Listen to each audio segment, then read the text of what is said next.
வணக்கம், நான் உங்கள் தாரா. இது மை டியர் டீமன் அத்தியாயம் 142.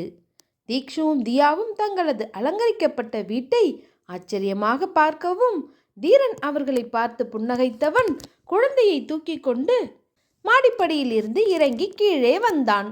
அப்பொழுது பட்டென்று பலூன் வெடித்து வீடு முழுக்க வண்ணத்துகள்கள் கொட்டவும், தீக்ஷு தன் கைகளை நீட்டி ஆரவாரம் செய்ய தீரன் குழந்தைக்கு முத்தமிட்டு கொண்டே கீழே வந்தான்.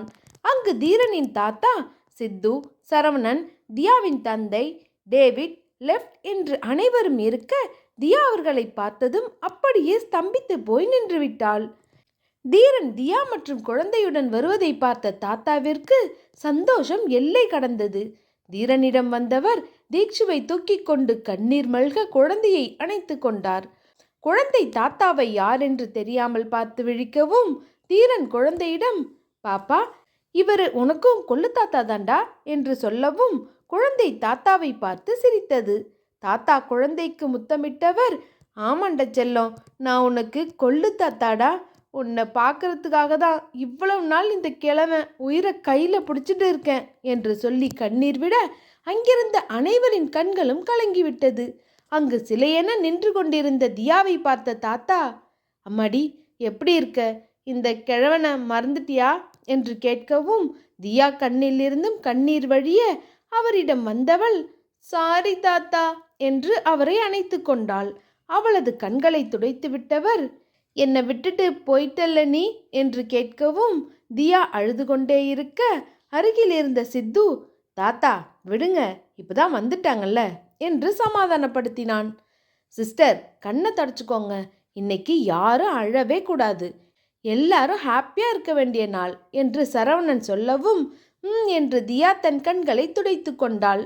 தாத்தா தான் வாங்கி வந்திருந்த புது உடைகளை எடுத்து தியாவிடம் கொடுத்தவர், போய் ரெடி ஆயிட்டு வாங்க என்று சொல்லவும், தியா தயங்கி கொண்டே நிற்க, அவளை கவனித்த தியாவின் தந்தை அதை வாங்கியவர், இந்தாம்மா போய் மாத்திட்டு வா என்று தியாவின் கையில் திணித்தார். வேறு வழியில்லாமல் தியா உடைகளை வாங்கி கொண்டு தீக்ஷுவையும் அழைத்து கொண்டு தனது அறைக்கு சென்றவள் சற்று நேரத்தில் தயாராகி வந்தாள். அங்கு கேக் ரெடியாக இருக்கவும், தீக்ஷு சந்தோஷமாக மான்குட்டியை போல் துள்ளி குதித்து ஓடி வரவும், அதனை அள்ளிக்கொண்ட தீரன், ட்ரெஸ் பிடிச்சிருக்காடா என்று கேட்க, ரொம்ப பிடிச்சிருக்கு அங்கிள் என்று தீரனை கட்டி கொண்டு முத்தமிட்டது. அதை கேட்ட தாத்தா, என்ன அங்கிளா என்று அதிர்ச்சியுடன் கேட்க, தீரன் தன் கண்ணாலேயே எதுவும் பேச வேண்டாம் என்பது போல் ஜாடை காட்டவும், அதை புரிந்து கொண்ட தாத்தா அதற்கு மேல் எதுவும் கேட்காமல் அமைதியாகிவிட்டார். தாத்தாவின் நிலையை புரிந்து கொண்ட சித்து, வருத்தப்படாதீங்க தாத்தா, எல்லாம் கொஞ்ச நாளைக்கு தான் என்று சொல்லவும், என்னடா இது, பெத்த குழந்தை அங்கிள்னு சொல்லுது என்று ஆதங்கப்படவும், அதெல்லாம் அப்புறம் சொல்கிறேன் தாத்தா என்ற சித்து, இப்போ வாங்க கேக் கட் பண்ணலாம் என்று அவரை அழைத்து கொண்டு வர, தியாவும் கிளம்பி வந்து விட்டாள். புடவையே கட்டத் தெரியாத தியா இன்று தாத்தா வாங்கி வந்த புடவையில் அவ்வளவு அம்சமாக தயாராகி வரவும், அவளை பார்த்த தீரன் ஒரு கணம் ஃப்ரீஸ் ஆகிவிட்டான். அவளை பார்த்த குழந்தை, மம்மி, இந்த சாரி உங்களுக்கு ரொம்ப சூப்பராக இருக்கு என்று சொல்ல, தியா, தேங்க்ஸ் தீக்ஷு என்று சொல்லி குழந்தையின் கன்னத்தில் முத்தமிட்டாள். சரி வாங்க கேக் கட் பண்ணலாம் என்ற சித்து தியாவை அழைத்தவன் தீரனை பார்க்க அவனோ ஒதுங்கி போய் நின்று கொண்டிருந்தான். அவனிடம் சென்ற தியாவின் தந்தை, வாங்க மாப்ள, ஏன் இங்கு நிற்கிறீங்க என்று அவனை அழைத்து வந்தவர் குழந்தைக்கு அருகில் நிற்க வைக்கவும், தியா செய்வதறியாது நின்றாள். சரவணன் தியாவிடம் கத்தியை கொடுத்து, இந்தாங்க சிஸ்டர், கேக் கட் பண்ணுங்க என்று சொல்ல, தியா தீக்ஷுவிடம், கேண்டிலை ஊதி கேக் பண்ணுங்கடா குட்டி என்று சொல்ல, குழந்தை மெழுகுவர்த்தியை அணைத்து கேக்கை வெட்டவும், எல்லோரும் கைத்தட்டி வாழ்த்து பாடல் பாடினர். கேக்கை கட் செய்த குழந்தை முதலில் தியாவிற்கு ஊட்டியது.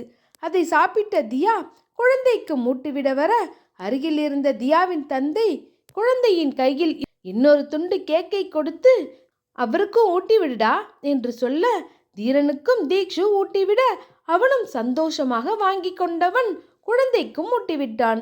அதன் பிறகு தாத்தா, சித்து, தியாவின் தந்தை, சரவணன், டேவிட், லெஃப்ட் என்று எல்லோருக்கும் குழந்தை கேக்கை கொடுக்கவும் அந்த இடமே ஆனந்தமாக இருந்தது. கேக் கட்டிங் முடிந்ததும் எல்லோரும் குழந்தைக்கு கிஃப்ட் கொடுக்க ஆரம்பித்தனர். எல்லோரிடமும் கிஃப்டை பெற்றுக்கொண்ட தீக்ஷு, மம்மி எல்லாரும் gift கொடுத்தாங்க, நீங்க மட்டும் இன்னும் gift கொடுக்கலையே என்று கேட்க, அப்பொழுதுதான் தான் எந்த கிஃப்டும் வாங்காதது தியாவிற்கு நினைவிற்கே வந்தது. தியா என்ன செய்வது என்று யோசித்து கொண்டிருக்க, அவளிடம் வந்த தீரன் ஒரு கிஃப்ட் பாக்ஸை தியாவின் கையில் திணித்தவன், இதோ இதாண்டா உன் அம்மா உனக்காக வச்சிருக்க கிஃப்ட் என்று சொல்லவும், தியா தீரனை பார்த்து முறைத்தாள்.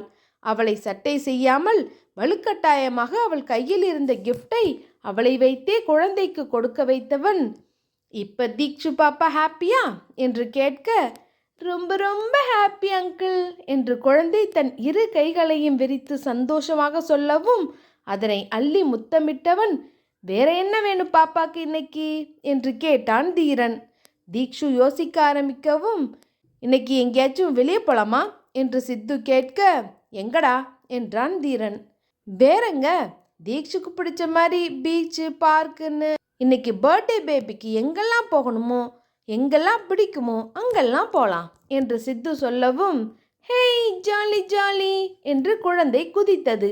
உடனே குழந்தையை பிடித்து கொண்ட தியா, அதெல்லாம் ஒன்றும் வேணாம், அதான் கேக் கட்டிங்கெல்லாம் முடிஞ்சிருச்சுல்ல, ஸ்கூலுக்கு கிளம்பட்டும் என்று சொல்லவும், ஏம்மா இன்னைக்கு ஒரு நாளைக்கு லீவ் போடலாம்ல என்றார் தாத்தா.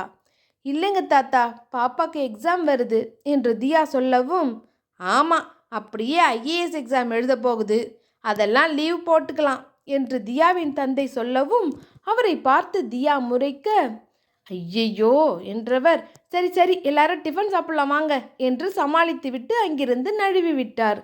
காலை உணவை முடித்துவிட்டு எல்லோரும் வெளியே செல்ல தயாரானார்கள்.